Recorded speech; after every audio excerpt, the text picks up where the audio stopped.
con buena energía. El podcast de E3 Consultores con Manuel Romero. Gemma Gálvez, Ángela Fernández, llega el momento de que le demos la bienvenida a Manuel Romero. La bienvenida en Con Buena Energía. Movilidad sostenible. Vaya equipo de términos. ¿Pueden ser perfectamente compatibles? Entiendo que sí, pero el que lo sabe eres tú, Manuel. Buenas tardes. ¿Qué tal? Buenas tardes de nuevo. Buenas tardes. Un placer seguir con esta sección que tanto apasiona a la audiencia y les recordamos a los oyentes que pueden preguntarte. Pueden preguntar, pueden proponernos temas, pueden lo que quieran, ¿no? O sea que estás abierto absolutamente a todo y sobre todo tienes a bien recoger lo que te lance la audiencia desde la mañana del Checo Marcas. Sí, yo me meto en la arena. Si me hacen una cosa muy complicada ya veremos. Seguro que no, que sales airoso. 601-433-324.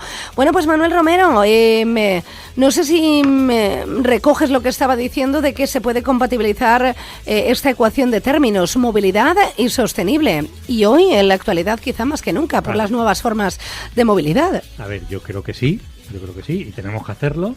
Solo hay que poner en la balanza todos los medios de movilidad, todos los medios de transporte que tenemos, no solamente unos, ¿eh? Fíjate, si empezamos por lo básico, la definición que nos dan de movilidad sostenible. Parece que solamente es usar la bicicleta, como muchas veces nos encasillan en eso, pero en realidad la definición nos dice que es hacer un uso racional de todos los medios de transporte, tanto particulares como públicos, buscando dos cosas. Una, el mínimo impacto medioambiental, esto es lo importante, y para eso, ¿qué hay que hacer para reducir ese impacto medioambiental? Aplicar eficiencia energética, ¿eh? La misma eficiencia energética que hemos venido hablando desde en todos los programas anteriores en edificios, pues aplicar esos criterios en el tema del transporte, ¿eh? De esta manera, como digo, la movilidad no solamente cubre las bicicletas, sino que también cubre el transporte público, el ferrocarril, el autobús, el tranvía, cualquier tipo de transporte público y, por supuesto, los vehículos particulares, ¿eh? Transporte público. Sí. Por ejemplo, autobuses. Aquí en la ciudad de Elche, pues hay un foco informativo importante que ha transformado ciertamente la movilidad de la ciudad y es la incorporación de autobuses híbridos. Quizá nos estén escuchando muchos oyentes ahora mismo en uno de ellos o muchos conductores y conductoras que sabemos que también tienen a bien escuchar este programa. Esta sería una forma de movilidad sostenible. Sí, vehículos, autobuses híbridos y sobre todo los autobuses ya eléctricos, 100% eléctricos que tuvimos este año, una muestra de un pequeño autobús y creo que se van a poner en alguna línea, 100% eléctricos. Sí, efectivamente, de momento son híbridos, es decir, que hay dos formas de combustión. Bueno, híbridos que te combina el motor de combustión y el motor eléctrico, los dos motores, como los coches híbridos. Y el 100% eléctricos es que solo van con un motor eléctrico, no utilizan combustibles.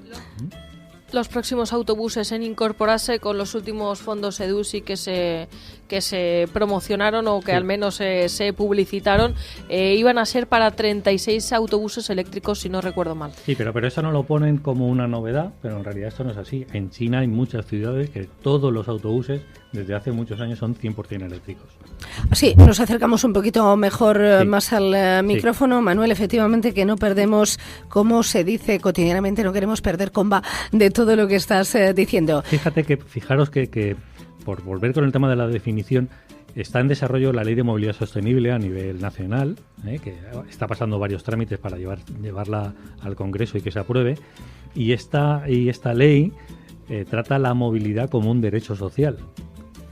Es ¿Una ley que habla de que la movilidad sostenible? No, la movilidad. Sostenible, la movilidad. La movilidad es un derecho social.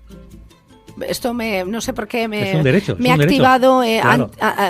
Antiguas vivencias, por ejemplo, las del asunto de la pandemia, ¿no? Cuando tuvimos coartada la movilidad, si esta ley se llevara a cabo, pues nos habríamos saltado la ley. Bueno, ya sería otro debate con aquello del constitucional, ¿no? O la posible limitación, si aplican como hablamos en otro programa, se aplican esto de la ciudad, los 15 minutos, las posibles limitaciones a la movilidad entre sectores dentro de una ciudad, como pretendían hacer en una ciudad de Gran Bretaña. Explícanos esto. ¿Movilidad reducida a 15 minutos?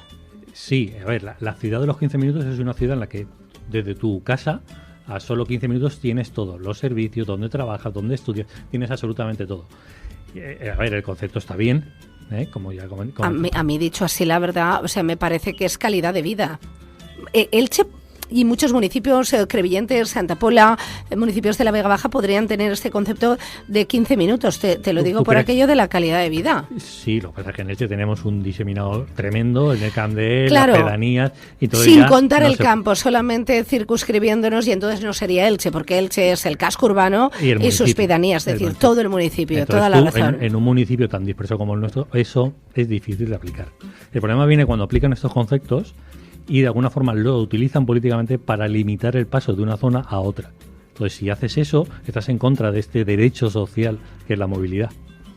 Y recogiendo, Manuel, todos los conceptos que tienen que ver directamente con la movilidad sostenible, no sé si has mencionado a lo largo de toda esta exposición qué es la pila de combustible. A ver, la pila de combustible es una batería que se conoce desde 1800 y pico, no es una cosa nueva. Desde 1800, una pila de combustible. Sí, se empezó a desarrollar en aquella época. Es utilizar agua para utilizar agua como una batería.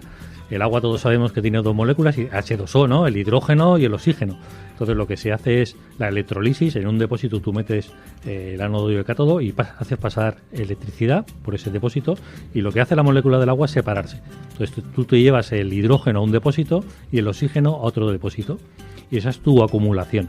Cuando quieres recuperar la electricidad que usaste para hacer esa separación, vuelves a mezclar el hidrógeno y el oxígeno, te devuelve el agua y te devuelve casi el 100% de la electricidad que has utilizado. Entonces, imaginaros Pues parece revolucionario, pero bueno, está fabricado, me has dicho, en 1800. Sí, los primeros desarrollos. Imaginaros un coche donde tenemos un depósito de agua, le hacemos pasar electricidad, separamos el hidrógeno y el oxígeno, y cuando queremos utilizar el coche, arrancamos el coche y lo que hace es mezclar y devolvernos la electricidad. ¿Los coches en la actualidad híbridos o eléctricos utilizan pila de combustible? No, esos utilizan una pila de litio más grande como la que tenemos en el móvil, pero el desarrollo va a venir por utilizar el hidrógeno y la pila de combustible. Toyota ya está presentando los primeros vehículos con una especie de pila de combustible, porque en realidad tú vas a una hidrolinera, le llaman, una gasolinera donde tú recargas con hidrógeno tu depósito. Claro, están las electrolineras y las hidrolineras, en este caso por el hidrógeno. Hidrógeno, para que tú metas hidrógeno y entonces te hace la mezcla con oxígeno y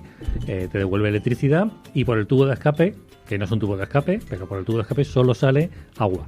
No sale ningún contaminante. Pero esto, bueno, me parece, la verdad, un éxito en cuanto a políticas medioambientales, porque que solo salga agua, pues eso sí que va a limpiar la atmósfera. Bueno, en la ecuación tienes que meter más variables, o sea, la electricidad que estás metiendo para hacer esa separación, ¿cómo la has obtenido? Porque si la has obtenido quemando gas o quemando carbón, el proceso ya no es 100% sin emisiones. O sea, es que, claro, a veces cuando de todo el estudio, de todo el análisis, solo nos centramos en una parte, en este caso en el coche, nos podemos dejar cosas fuera donde sí que se están generando emisiones e impactos medioambientales. Entonces, por eso hay que meter todo. O sea, que no es todo tan limpio como parece. Depende de cómo generes el hidrógeno. El hidrógeno le han puesto colores, para que me entiendas. Está el negro, el rosa, el verde, el amarillo. Le han puesto colores en función de cómo generes tú el hidrógeno. Si utilizas...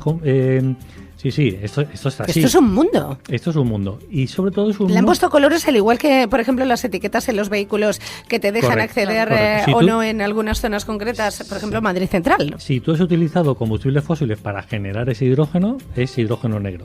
Si utilizas energías renovables, es hidrógeno verde. Y si utilizas nuclear, bueno, pues tiene otro color. Hay muchos. Ya os digo que hay una escala de colores en función de cómo utilices tú, de dónde saques tú consigas sacar el hidrógeno. Y el hidrógeno, que recuerdo que España llegó a un acuerdo con Francia para hacer un gasoducto que conecte Barcelona con Marsella para mover hidrógeno. Por eso todo el futuro viene con la industria del hidrógeno. En lugar de gas, mover hidrógeno, el generar empresas y tecnología para sacar el hidrógeno. Vamos a tener un desarrollo industrial muy importante con el hidrógeno. O sea, que parece un asunto de futuro, pero se está planteando en un presente cortoplacista, por lo que te estoy escuchando. Sí, hay mucho movimiento, mucho trabajo. Hay mucho movimiento, mucho trabajo, sobre todo porque el vehículo eléctrico, tal y como lo conocemos, con las baterías de litio, pues hombre, están saliendo muchas voces que no lo ven tan claro, sobre todo por cómo Destruirlas, ¿no?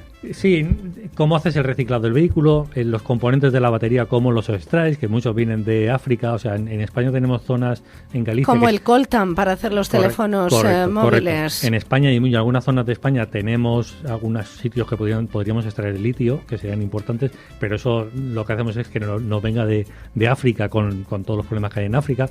Entonces, y con la explotación en muchos de los casos de niños en unas condiciones... Entonces, no está tremendas. muy claro el vehículo eléctrico con batería de litio. Vehículo eléctrico sí, pero quizás con batería de combustible o con hidrógeno.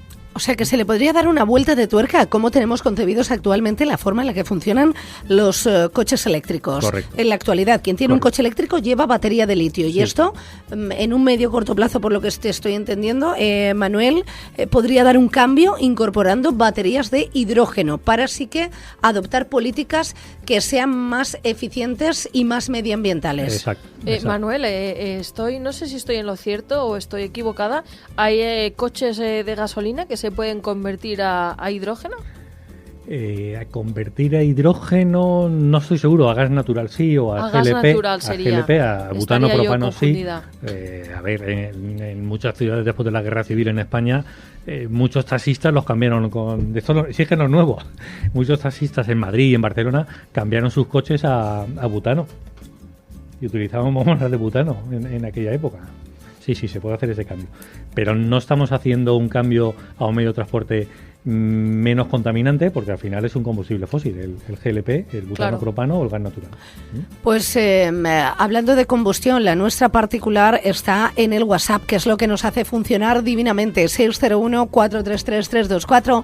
Mensajes para nuestro ingeniero Manuel Romero, con su particular ingenio, lleno de tips y sobre todo de hemeroteca y de historia. Qué importante es el saber, absolutamente para todo. A ver qué nos cuenta la audiencia, Ángela Fernández. Pues Manuel, en la posguerra española los coches llevaban motores de hidrógeno. ¿Cómo eran? Preguntan por aquí. ¿Cómo eran los motores de hidrógeno en la posguerra? A ver, al final el hidrógeno se puede utilizar de dos formas. O bien lo quemamos y hacemos un motor de combustión, o bien mezclamos con oxígeno y recuperamos energía eléctrica y agua. Y con la energía eléctrica movemos un motor eléctrico. El coche con motor eléctrico ya se inventó. Casi los primeros coches que salieron al mercado, estoy hablando de hace bastantes años, 100 años, eran eléctricos. Lo que pasa es que la industria del petróleo es muy potente y bueno, pues primo antes que otra, como suele pasar con cualquier tecnología. Bueno, pues tenemos ahora una opinión. Bueno, sí. No, lo que quiero decir es que fijémonos que de todo lo que estamos hablando en este momento, y estamos hablando de movilidad sostenible, y no nos centramos solo en las bicicletas, hay más cosas. Y no nos centramos en que para tener movilidad sostenible hay que prohibir o reducir el uso del vehículo privado. No estamos hablando de eso. No hay que criminalizar, efectivamente. No siempre hablar de complementos, entiendo, y ahora seguiremos desgranando el tema y por qué es importante aplicar la eficiencia energética en el medio de transporte. Pero antes, Manuel, la audiencia, sí, vamos con esa opinión en el 601-433-324. Recuerden, cuestiones, opiniones, reflexiones con buena energía en este jueves 1 de junio. Me parece una hipocresía grandísima en la supuesta era del reciclaje y del medio ambiente que se desechen autobuses carísimos en buen estado para comprar flotas enteras de vehículos eléctricos, cuyas baterías están hechas de minerales, cuya extracción con maquinaria es mucho más contaminante en CO2 y de estructura con el medio ambiente.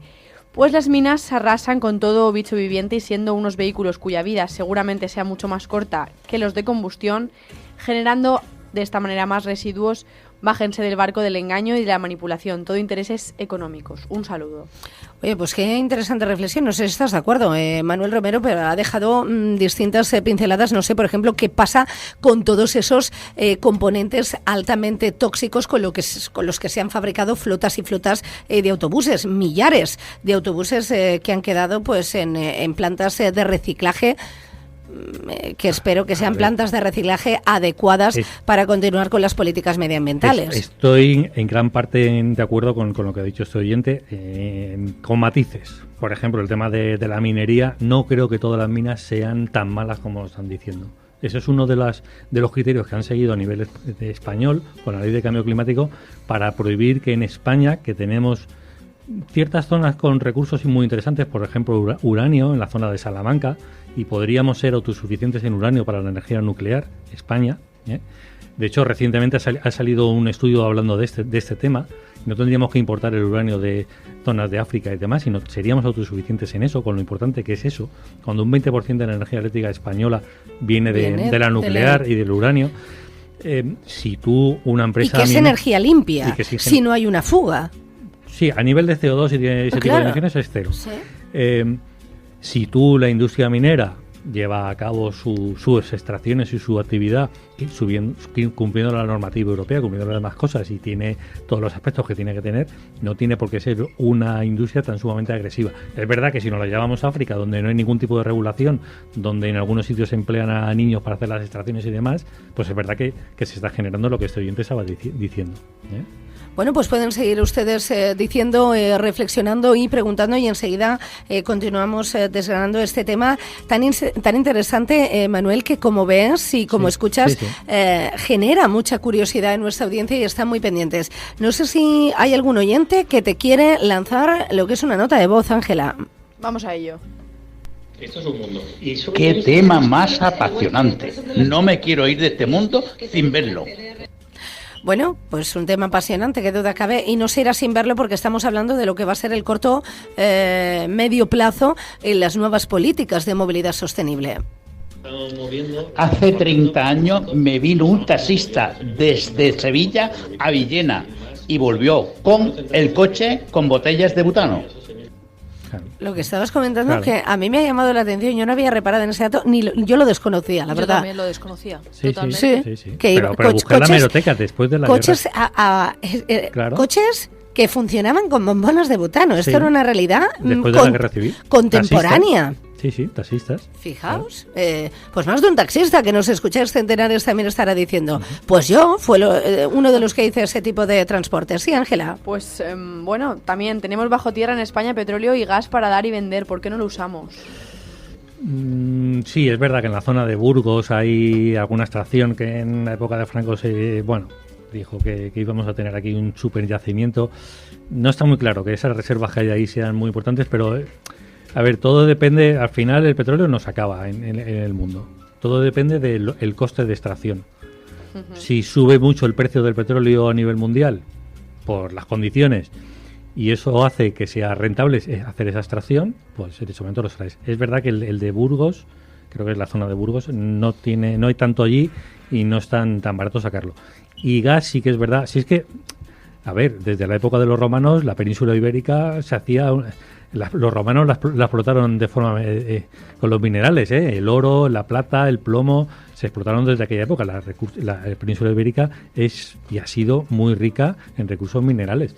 Y si nos vamos a Canarias, donde hay una zona debajo del océano en disputa con Marruecos, que nosotros no queremos explotar por ciertas cuestiones, y Marruecos lo va a terminar por ciertas cuestiones, por las de siempre, por los políticos. Los Marruecos lo va a terminar explotando. Ahí hay un monte, no recuerdo el nombre, un monte subterráneo debajo del océano, donde hay minerales para la industria tecnológica, estos de las tierras raras, que nos situarían a España como una potencia mundial en ese sentido. O sea que lo tenemos todo, pero nadie se atreve a ponerlo a disposición de los recursos de los españoles para ser autónomos y no depender de los demás. Más que nadie se atreve, es que nos ponemos nosotros cortapisas y sacamos leyes que prohíben hacer ese tipo de cosas.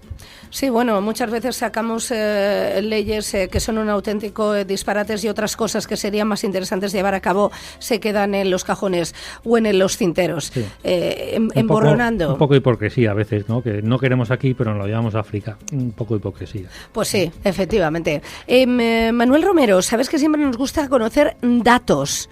Datos concretos que son los que afianzan todavía más la realidad de las informaciones. Yo te pregunto si tienes a lo mejor datos de consumo y emisiones de por qué es importante aplicar la eficiencia energética en los medios de transporte. A ver, básicamente por dos motivos. Uno, porque vamos a reducir el consumo, y si reducimos el consumo vamos a reducir nuestros costes económicos, ¿vale?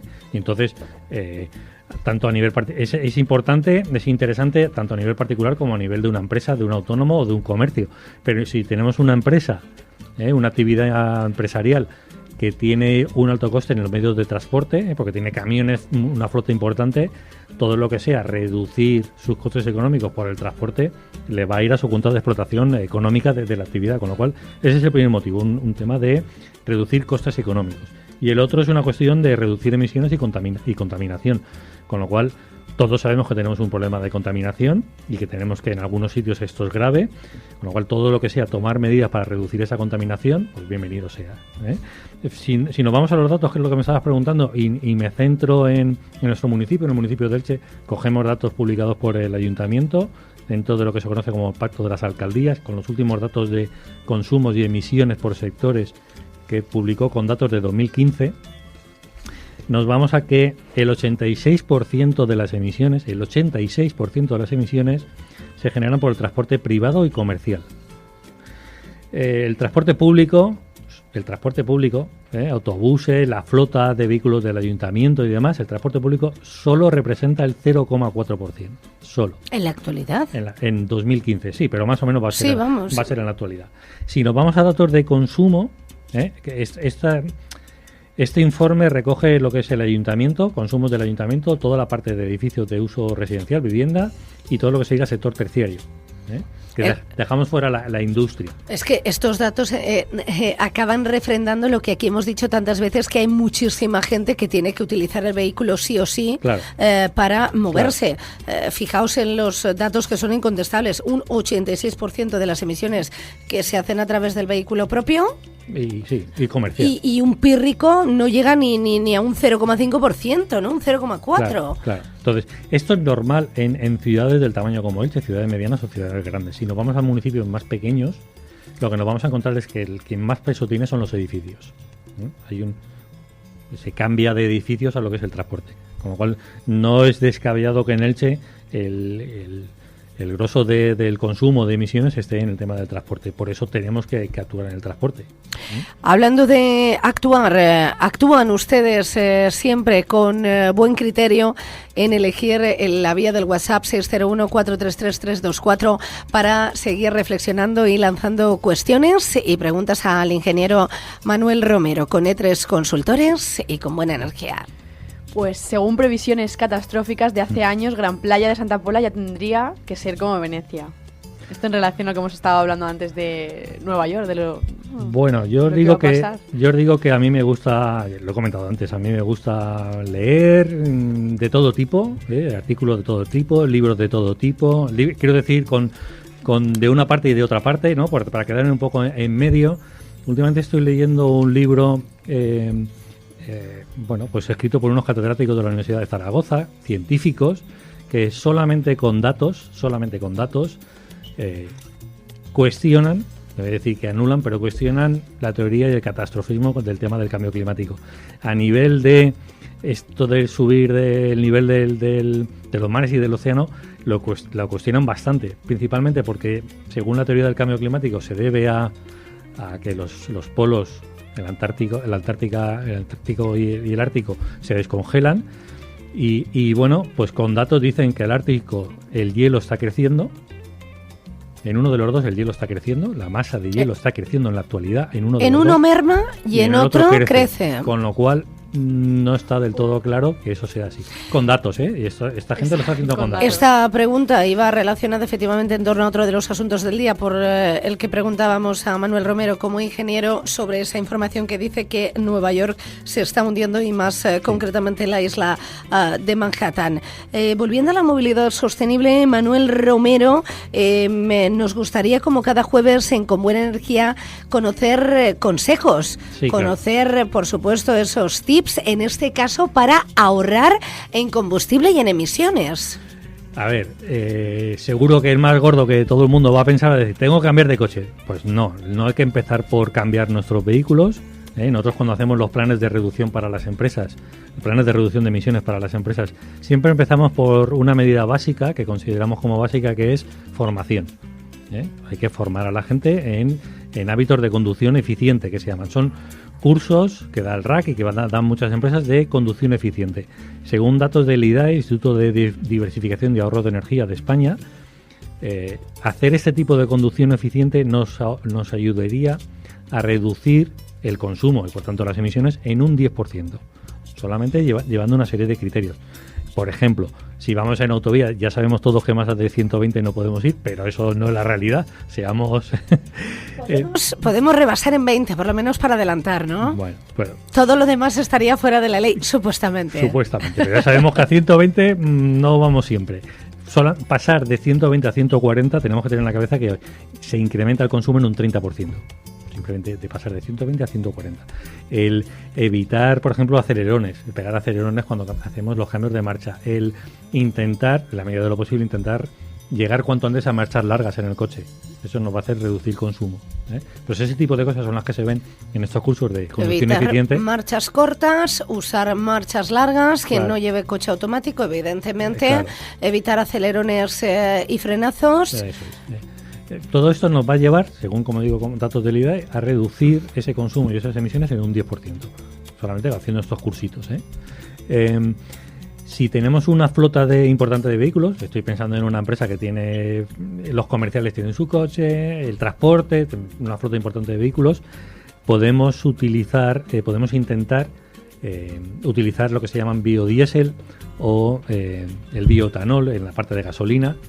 Esto al final es una mezcla de diésel con el biodiesel o con el bioetanol con la gasolina en determinados porcentajes, que lo que hace es que, pues no nos va a reducir el consumo, pero sí las emisiones, porque hay una parte del combustible que no es de origen fósil. Hablando del combustible, Ángela Fernández tenía una cuestión de la audiencia que va relacionada directamente con el diésel, preguntando parte de la audiencia sobre si llegará el momento en el que se apueste por la eliminación del diésel.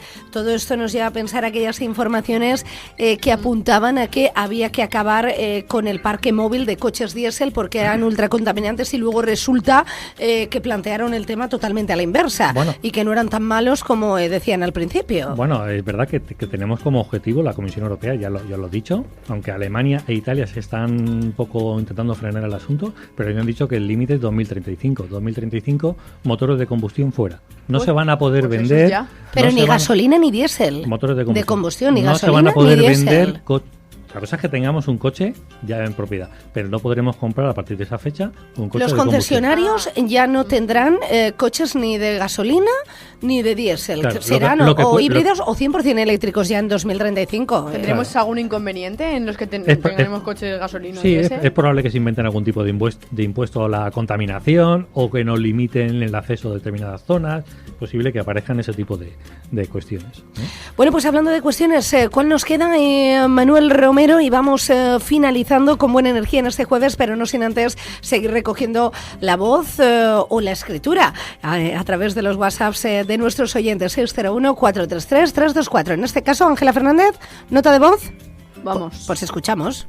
Buenas tardes. Hay una publicidad de Nissan que usa un coche eléctrico sin enchufe, es decir, quema gasolina para obtener energía eléctrica. ¿Cómo funciona eso?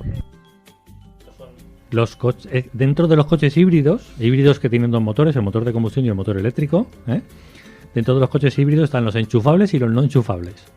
Los enchufables es que llevan una batería que yo enchufo en casa y que recargo la batería para mover el motor eléctrico, y los no enchufables es que la batería con el que vamos a mover el motor eléctrico, la parte eléctrica de ese coche híbrido, se carga o bien directamente se carga con el movimiento del coche, con la frenada, por ejemplo, cuando estamos frenando el coche recargan esa batería, o cuando vamos en marcha a más de cierta velocidad y se activa el motor de combustión, nos recarga esa batería.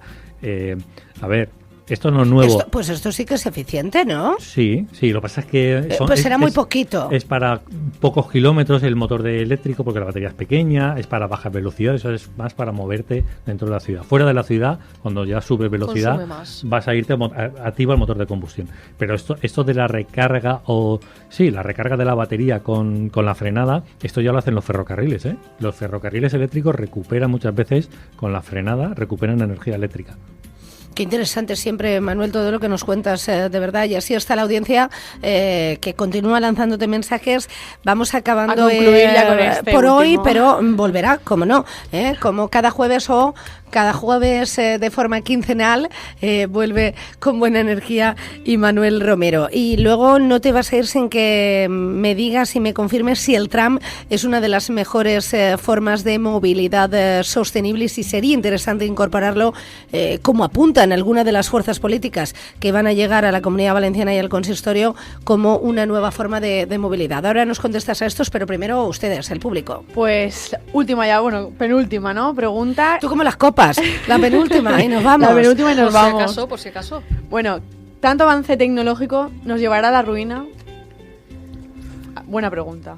¿Ah? A ver, vamos a ser positivos. Yo creo muy que catastrofista, no. como Nueva York hundiéndose, o Gran Playa, Santa Pola, decían. A mí realmente más de estas cuestiones, a ver, contaminación hay, tenemos que luchar contra la contaminación. Más que estas cuestiones, a mí lo que realmente me preocupa es la utilización política que se hagan de estos temas. Y ahí es donde, con esos planteamientos o con esos planes que a nivel político hacen, es donde un poco pues nos pueden llevar a alguna situación delicada, vamos a decir delicada, ¿eh? Pero no vamos a hablar de catastrofismo, tenemos que hablar en positivo. Y hablando de esa positividad, es positivo el poder plantear la incorporación del tram, por ejemplo, a la ciudad de Elche, como se ha hecho, como te digo, a través de distintos planteamientos políticos, y hemos hablado tantas veces, por ejemplo, en otra de las secciones de este programa, en Elche Proyecto Ciudad, con el Instituto Ciudad Idea Elche. Vamos a ver, si estamos hablando que el medio de transporte que es menos contaminante y es más eficiente es un medio que utilice la electricidad, sí. Tanto en coche privado como en autobuses es la electricidad, y si esa electricidad viene de origen renovable, ya estamos cerrando el círculo, lógicamente. Si pensamos en eso y después y si a eso le añadimos la variable de que tenemos un municipio muy diseminado, que hemos puesto un parque empresarial a 10 kilómetros de la ciudad, donde hay un número de trabajadores muy importantes que se desplazan de la ciudad allí y de Alicante allí todos los días, 1, 2, 3 o 4 veces a su puesto de trabajo. Todo lo que sea poner un medio de transporte de masas que pueda mover de forma fácil muchos pasajeros, no 50, 60 pasajeros como un autobús, no una persona como una bicicleta, sino muchos pasajeros. Todo lo que sea poner eso en marcha va a cubrir esas dos variables. Es eléctrico y mueve gran cantidad de personas. Es que se habla de cerca de 8.000 y 9.000 personas que se moverían diariamente, claro, solo de Elche y alrededores, claro, a trabajar cada día a Elche Parque Empresarial. Pero no pienses solamente en el Parque Empresarial, piensa también que lo hablaremos la semana que viene en nuestro programa del Instituto ICIE, aprovecho y meto la coletilla, pero hay que pensar también que no solamente hay que ir al parque empresarial, hay que ir a otros parques empresariales. Hay muchas empresas. Y otras ciudades y municipios que nos escucha la Vega Baja, Crevillente, Santa Pola, Medio Vinalopó. A eso iba. Hay empresas de Elche que se han ido al polígono de Dos Hermanas en Aspe y tienen la industria allí. Y hay trabajadores de Elche que se van allí. A Crevillente igualmente. Hay nuestros... sí, donde hay potente más industrial, claro, y donde hay muchos trabajadores, claro. A Crevillente, a Aspe, a Novelda, o incluso a los nodos importantes que tenemos en Elche. Por ejemplo, los centros comerciales, los hospitales.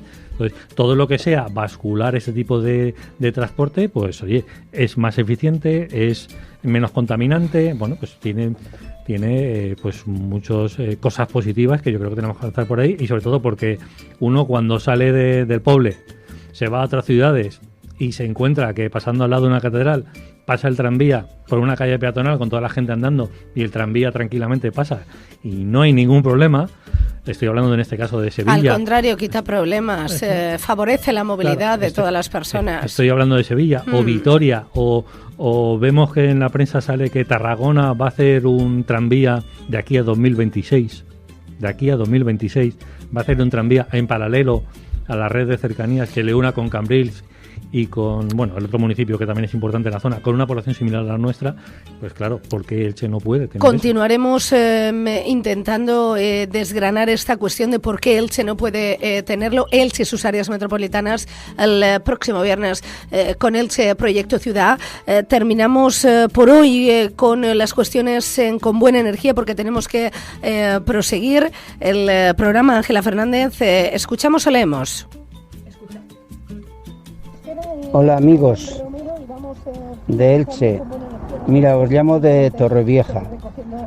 Yo soy nacido en León, un pueblo bastante pequeño, pero hace 52 años yo tenía un vecino que era taxista y era el coche de un 1500 y arrancaba iba con gasolina. El arranque era gasolina y luego lo pasaba a la botella de butano. Eso hace 52 años, ¿eh? O sea que mire usted si eso va lejos. No, esa es la conversación que tenéis, que alguno no sabíais. Bueno, el señor que tenéis ahí sí, pero vosotras o ustedes no sabían que eso sí, pues ya hace 52 años, ¿eh? Que eso, si no alguno más. Yo tenía entonces unos 16 o 17. Así que mire si eso va de lejos, ¿eh? Bueno, caballero, gracias por esa cuestión y quizás sea por cuestión generacional, que nosotras no tuviéramos tanta conciencia del asunto. Usted habla de hace 52 años y nosotras de momento no los hemos alcanzado. Manuel Romero, por alusiones, que terminamos rápidamente con este caballero. Esto es lo que comentaba, ¿no? Que los taxistas lo utilizaban en zonas de Madrid, Barcelona y esos municipios, ¿no? Pues muchísimas gracias. Eres la luz perfecta siempre para seguir dilucidando cuestiones tan interesantes. Hoy la movilidad sostenible con buena energía en este 1 de junio de 2023. Muy buena energía siempre tras también a esta mesa. Muchísimas gracias y hasta pronto, Manuel. Nada, a vosotras, buenas tardes y nos vemos en un par de semanitas. Feliz tarde. Hasta pronto en un par de semanas con Elche. Proyecto Ciudad. Exacto. Bajo la luz perfecta.